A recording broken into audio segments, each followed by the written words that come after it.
Naku po, breaking news po ito. Senador Marcoleta at Bam Aquino nagsagutan daw di umano. Dahil po dito sa pag-approve ng 6.7 trillion na budget ng 2026. Nako po.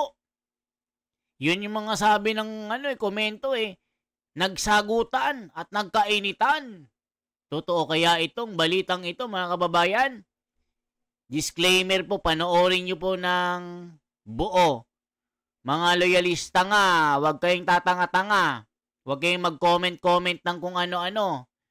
Kung hindi nyo naman napapanood. Sabi nung iba, 6.7 trillion na budget. Naninilikado na naman sa mga buhaya. Kaya Senador Marcoleta, may pasabog dito. Nako, mga kababayan ko, nagulat si Tito Soto. Natulala ang mga dilawan at bangag na laging pabida-bida. Sabi ng komento, Tito Soto, natulala.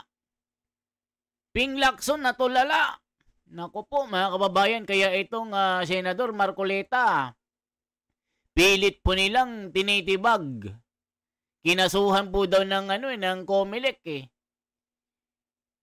ng ombudsman Gusto nilang ipatanggal si Senador Marcoleta dahil sa kanyang sose. So ngayon, mga kababayan, may pasabog si Senador Marcoleta, magugulat ang buong Pilipinas dito.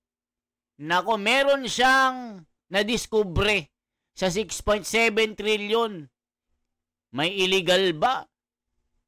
May illegal ba na nakita ito si Senador Marcoleta? Panoorin natin. Magugulat ang maraming senador dito. Grabe si Senador Marcoleta. Isa talagang tunay na senador ito. Tunay na nagmamahal sa bayan. Kaya gusto nilang tibagin Kasi nga, talagang siya talaga yung may puso. Siya yung matapang na senador na laging nakatutok sa katwiran at laging taong bayan ang iniisip. Ito po ang kanyang pasabog, magugulat, Bam Aquino, nagulat. Nagkasagutan daw Totoo kaya na nagkasagutan? Sabi ko, muntik itaob ni Marcoleta ang lamesa. Totoo kaya? Yan ang ating susundan. Disclaimer, huwag agad magko-comment. Ha? Ito po, mga kababayan, yung mga loyalista nga, laging loyal. Ninakawan na, tuwang-tuwa pa. Sabay-sabay po tayo mag-comment after ng video. Ito po ang reaction natin. I'll go directly on the integrity of data to be encoded in the digital budget portal. Ito yung kadena natin. Opo, Mr. President. As you have known, during our lengthy hearings in the Blue Ribbon Committee, we have come across of several applications being employed by the DPWH in relation to their monitoring and investigation of projects on the ground. We were able to identify MYPS. This is the multi-year programming and scheduling. We also come across PCMA, which is project and contract management applications, which are under the IMS portal or the... So yan, mga kababayan, ako, magugulat kayo dito sa dulo. Talagang makikita nyo gaano kagaling si Senador Marcoleta. Ito po, mga kababayan, pati ako nagulat dito Ibang klase si Senador Marcoleta. Hindi niya papalampasin ang budget dito kung may anomalya na naman. Baka mamaya biglang mag-insert na naman. Insertion. Ano yun? Tuloy-tuloy ang pagnanakaw? Yung 60 billion? Taong bayan ang magbabayad? Ipapaluwal ng sambayan ng Pilipino yung transfer sa PhilHealth, sa National Treasury. Nasaan yung 60 billion? Sabi ni Adyong, kukunin naman daw yung budget sa 2026. So, mga siraulo, mga debopol kayo. Ano yon? Pilipino magbabayad, tatasan nyo ang contribution namin? Magbabayad kami ng tax para sa binulsa nyo? Sabi ni Marcoleta di umano. Nako, totoo kaya ito na sinabi ni Marcoleta? Panoorin natin. The broader umbrella portal of the DPWH.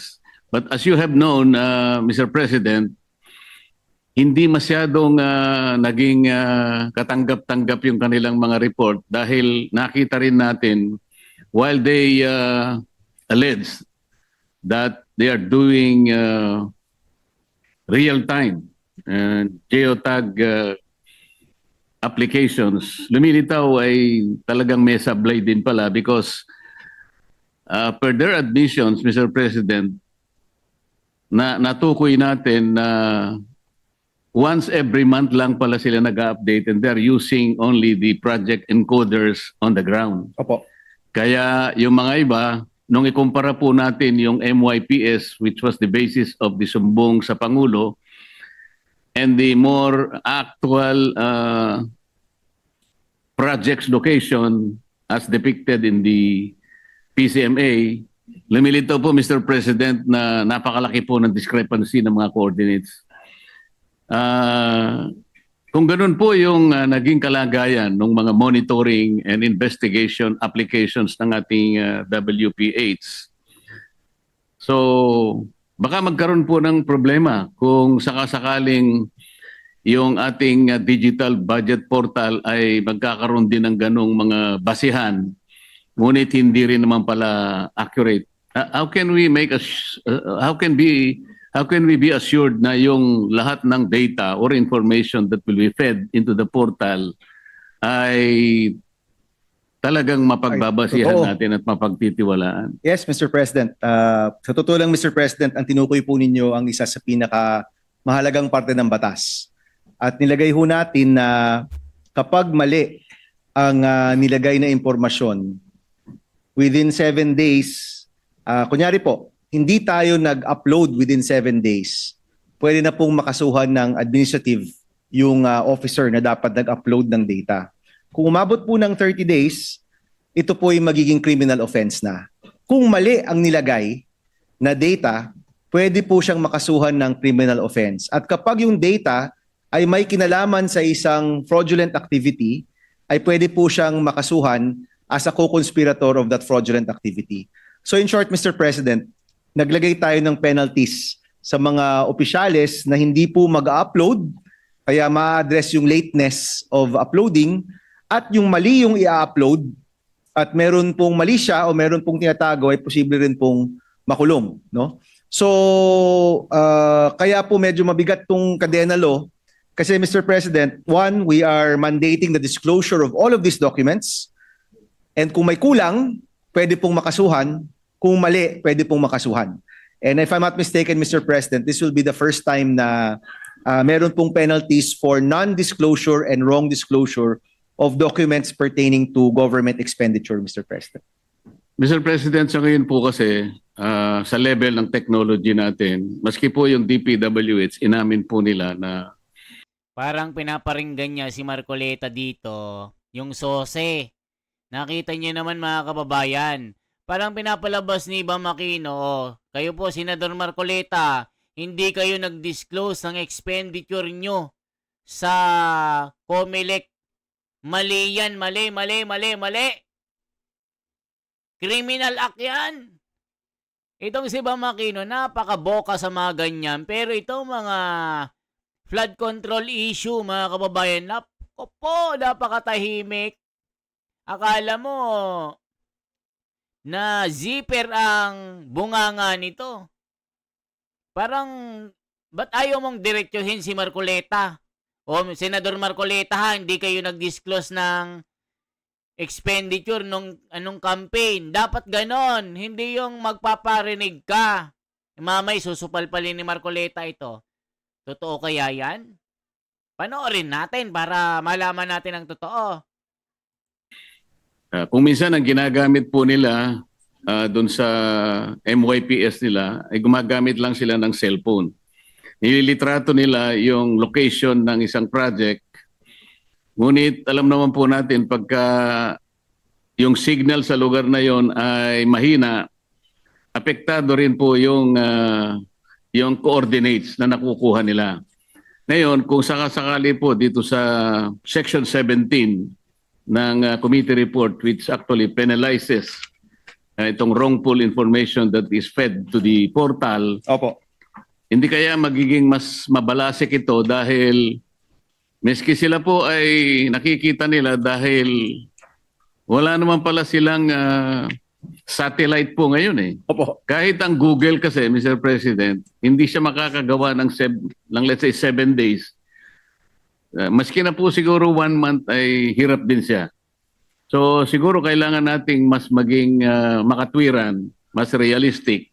Ang importante siguro rito, ang maparusahan natin yung talagang tahasan, deliberate niyang iminamali talaga ang information. Opo. Hindi yung nagsisikap siya na maibigay ang tamang information. Mas lalo po siguro maparusahan natin, Mr. President, yung mga opisyales naman na sa kabila ng alam niyang mahirap talaga ang bagay na ito, ay wala man lang siyang ginagawa para siya ay tumulong din at tingnan niya rin yung gawa ng mga encoders at saka yung mga project engineers sa baba. O parang si Bam Aquino walang ginagawa. 'Di ba? Ang gusto niyang parusahan yung mga bote-botete na nag-i-encode. Pag mali daw ang na-encode, paparusahan. Pwedeng criminal act dahil fraudulent ito. Pero yung mga talagang mga buhaya ng flood control ay talagang napakatahimik niya. Bakit ganun ba, Aquino? Ano yun, namimili ka lang? Ba't yung mga maliliit ang inaano mo? Ito yung sinasabi ni Marcoleta. Parang pinaparinggan din niya si Bam Aquino na aanga-anga lang, walang ginagawa bilang senador. Diyos ko po, mga kababayan. Pakinggan yung mabuti pag-aralan nyo. Talagang nagsasagutan sila via patalinuhan na lang pinaparinggan mo yata ako Bam Aquino. Ito din sa'yo, wala kang ginagawa. O, tignan nyo. Mas lalo siguro dapat na bigyan natin ng mas mabigat na pataw ng parusa yung mga yon. Mr. President, pwede naman po magkamali, no? So in the bill, nakalagay naman po na kapag may mistake, pwede naman pong baguhin as long as may katwiran kung bakit binago at nakalog yung lahat ng pagbabago. So kunyari po, may nalagay tayong maling coordinates. The following day, pinalitan natin. Pwede naman pong palitan. Basta klaro lang na ito yung rason kung bakit pinalitan po yung coordinates. Oh, wait lang. Si Bam Aquino, tahimik po sa 60 billion. Yung sa PhilHealth na pinapasauli ng Korte Suprema. Dito po kay BBM at kay Ralph Recto. 167 billion ito na nilagay po sa National Treasury na yun naman ay kinuha nila para ilagay sa program fund. Na ibig sabihin yung mga ghost project, yun yung kanilang winaldas. Wala namang project. Tapos kinuha pa yung pera doon sa PhilHealth. Anong nangyari? Bam Aquino, napaka mo doon, ayaw mong banatan yun. So ngayon, mag-ano ka ng kadena act. Gusto mo yung mga nagkamali na nag-encode, yun yung paparusahan mo. Ba't hindi mo gumawa ka ng batas na yung mga pagtatransfer ng pera, illegal pala ito. Hindi mo sinisilip yun. Tapos ngayon, parang pinaparinggan mo si Marcoleta. Yung hindi pag-disclose ng kanyang sose. Ganun yun eh. Kahit pakinggan nyo muli, mga kababayan. So ano naman, Mr. President, meron namang leeway for mistakes here and there kasi wala naman pong perfect. But definitely, Mr. President, sa binigay na panahon na 7 days at 30 days, ay sapat na po dapat yan, Mr. President, para makapagbigay ng tamang datos dito po sa portal po natin. Pero Mr. President, wag nating bibigyan ng tsansa o pagkakataon yung talagang dahil lang sa pagmamadali niya at halimbawa merong collusion sa mga iba't ibang gumagawa ng project katulad ng contractor, gagawa siya at gagawa ng litrato kahit na alam niyang malayo yung minonitor niyang pangyayari. para lang makakolekta na sila. Yun sana yung dapat nating makita. Hindi siya nagmamadali kung hindi gusto niya kagad na Maliin talaga. Matulungan yung gustong makakolekta kagad ng project. Marami kasing ganitong naging kondisyon, Mr. President. Dahil nga sa kagustuhan nila na makakolekta kagad, kahit na yung status ng project ay let's say 10% pa lang, gagawin lang 30% kagad dahil nga doon sa progress report na gagawin nung encoder. Yes, Mr. President. Pero bawal po yun, Mr. President, no? So, Pwedeng ma-manipulate yun, Mr. President. Bam Aquino, hindi mo nakikita yun. Sabi mong bawal-bawal, bulungan lang ng mataas na opisyal yan. O, iano mo, 30% agad yan. O, ganyan-ganyan, ano magagawa ng encoder? Itong Bam Aquino na ito, di rin nag-iisip eh.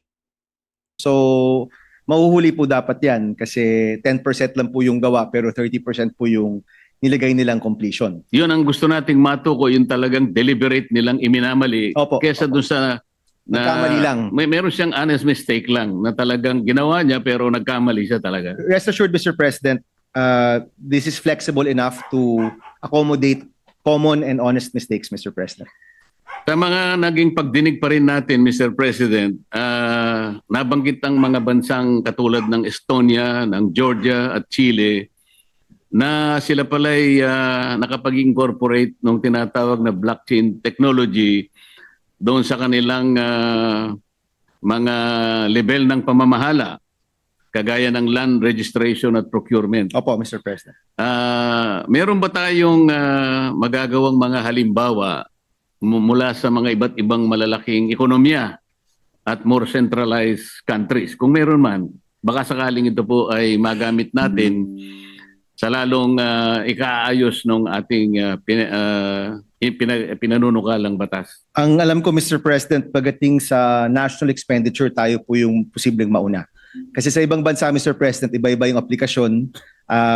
Nabanggit po ni Senator Padilla yung paggamit ng blockchain laban sa terorismo. Meron din po yung nabanggit po ninyo na pagtag ng mga lupain. Pero yung pagbulatlat ng gastos ng gobyerno, ng pera ng taong bayan, posible po na tayo pong mauuna sa mundo, Mr. President. Tayo pang nauna, Mr. President? Yes, Mr. President. Posible. Rediscover sarap ng feeling Rebisco Sandwich Choco. Ayan, tayo daw mauuna. Naniniwala ba kayo mga kababayan na tayo mauna? Baka tayo mauna mang-ubos sa 2026 budget na 6.7 trillion. Diyos ko! Mga kababayan, kung ano-anong batas ang pinapairal nila. Kung ano-anong binagagagawa.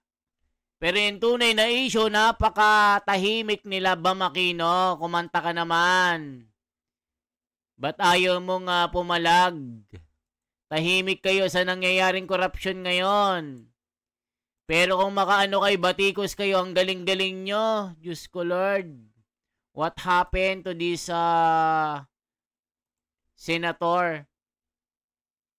Bawa po, napakarami po yung lumilitaw ng mga monitoring systems ng gobyerno. Bukod po sa sinabi nating IMS, MYPS, merong PCMA, meron pa silang Survey 123. At yun nga pong Department of Budget and Management, meron pa siyang sariling portal na tinawag nilang DIME, D-I-M-E. Ano kaya ang pinakamagandang paraan po para hindi na magkaroon ng redundancy sa ganitong mga pamamaraan na gusto nating puntahan at hindi na tayo makapag-aksaya pa ng panahon. Hindi lang panahon, kundi yung salapi ng ating bansa. Mr. President, during the TWG, nakausap po namin yung mga ahensya na masabi ho natin gusto talaga nating mapasok dito gaya ng top spenders like DPWH, DepEd, DOH at marami pang iba. At ang nabanggit ho natin, Mr. President, ay kung meron silang transparency portal ngayon, we will consider that as like a pilot to the implementation of the Cadena Law. Kumbaga, Mr. President, di na natin susubukan natin na maging interoperable yung kanilang mga portal kasi during the hearing of DPWH, Mr. President, nung binanggit ko rin yung Section 5 po dito, yung mga dokumentong dapat ay mailabas ho nila, sumang-ayon naman po sila na yan rin naman yung gagawin nila sa transparency portal.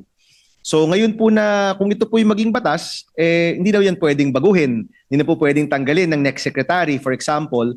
But during the implementation, Mr. President, ang balak po natin, lahat ng mga inisyatibong maganda naman ay ifo-fold in na lang po natin dito po sa implementation. But let me just say, Mr. President, it will be DICT to implement the Cadena Law, Mr. President. Hindi naman po tayo rin. Hindi naman po tayo sa Senado.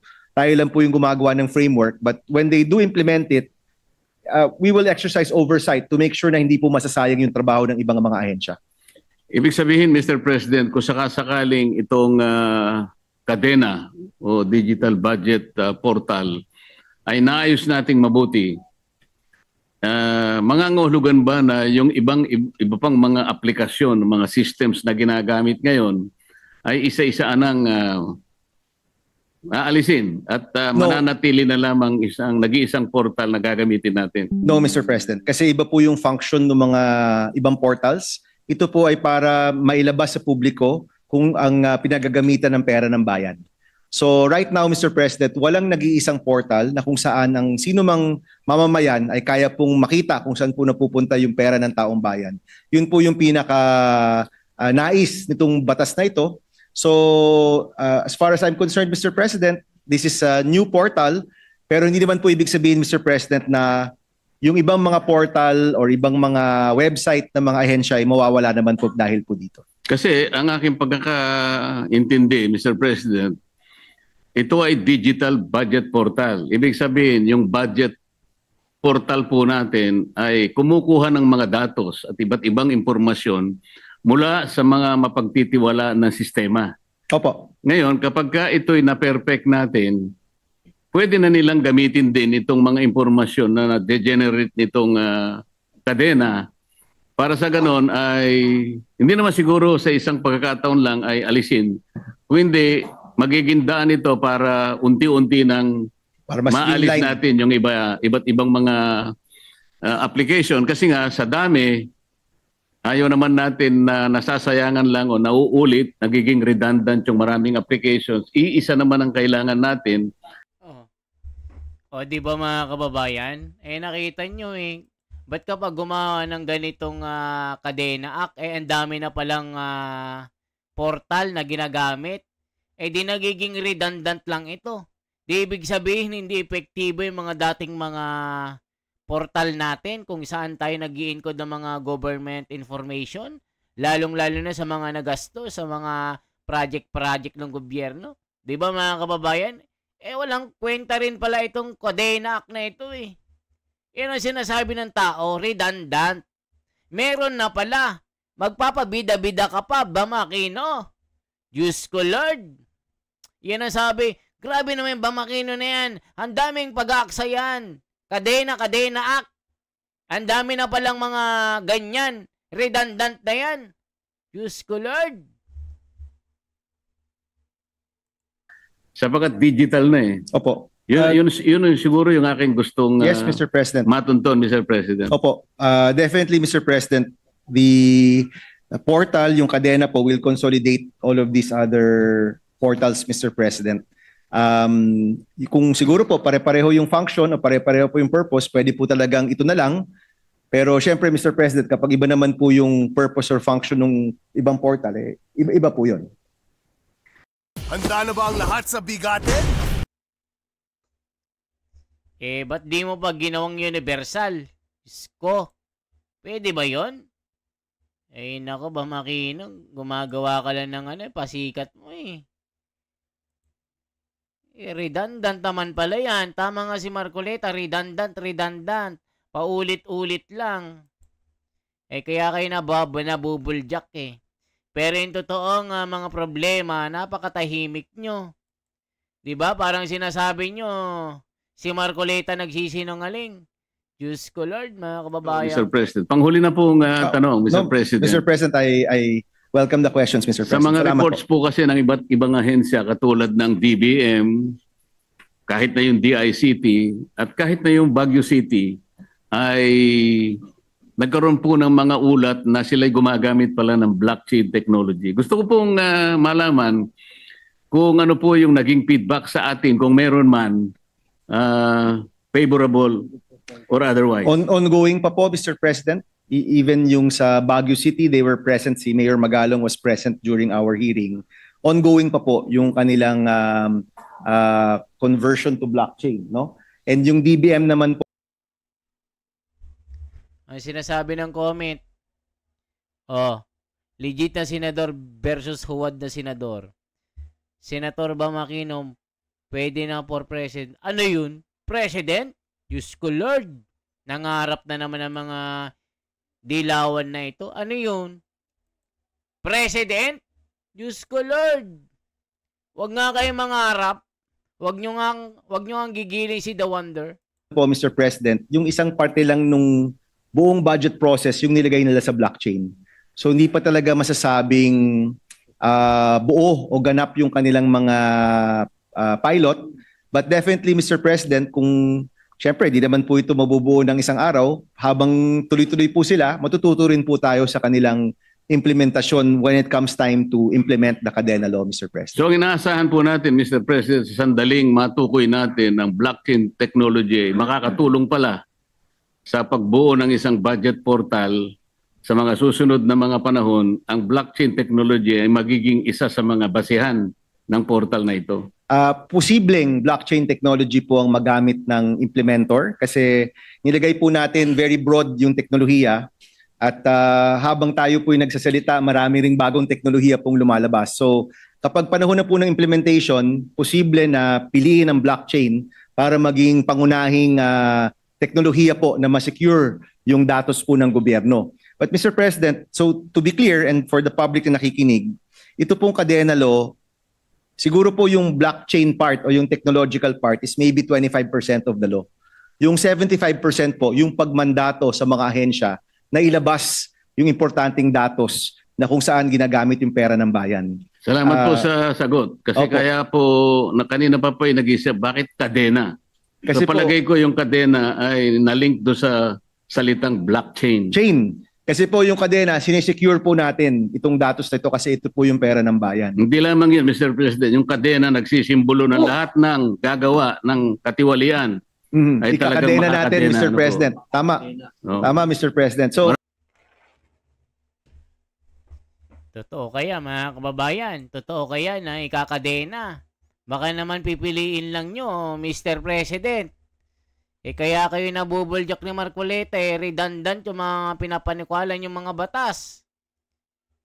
Diba mga kababayan? So yan lamang po ang ating bahagi. Kaya napulbos dito si Bam Aquino na nakapakatahimik sa flood control. Diba mga kababayan? Tuloy-tuloy lang po tayo. Ano ba? Ba't kayo tumatawa? Maraming salamat po, Thank Mr. you. President. Thank you, Mr. Maraming salamat po, Mr. Salamat Sponsor. Ayan po. Yan po mga balita. Isang like po, isang share. Sana po kung saan man po kayong location, abroad man o Pilipinas, kung domestic man o international, maaaring mag-comment po kayo, mga kababayan, kung hanggang saan po yung inabot ng panonood nyo. At i-comment nyo, may isa-isa ba itong kadena act ni Bam Aquino na paulit-ulit? Kaya na buljak ni Marcoleta dito Isang like po, isang share at isang subscribe for transparency, for a better democracy mga kababayan. Salamat po. Suportahan po natin ang ating malupit na senador na si Senador Marcoleta na pwede nang maging vice president ito mga kababayan ko. Salamat po.